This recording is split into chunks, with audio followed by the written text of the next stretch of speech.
En France, la police a évacué mercredi près de 400 migrants qui logeaient sous des tentes sur les quais de Seine à Paris.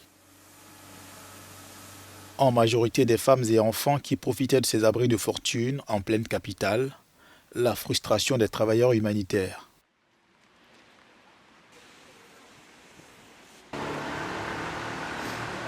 Ça faisait 2 jours qu'il y avait des familles qui dormaient sous des bâches. Au loin, c'est terrible à dire, hein, mais on n'avait pas l'impression qu'il y avait des êtres humains en dessous. Et c'est des familles, c'est des mineurs, c'est nos patients, c'est des gens avec qui on essaye d'être solidaires.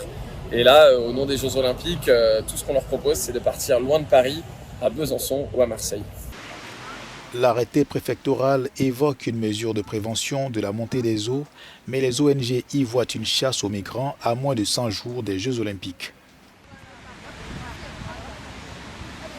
Les gens, ils ont leur vie ici, en fait.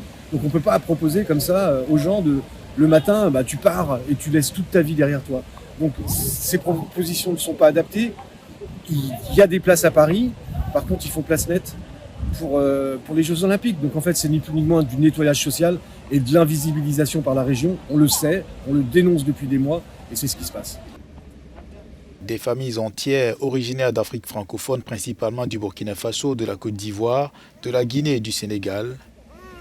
Elles ont bénéficié du soutien de l'association d'aide aux migrants Utopia 56.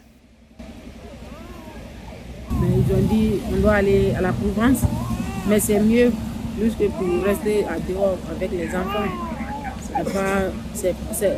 Comme ça, c'est pas vite. C'est fatigant quand même.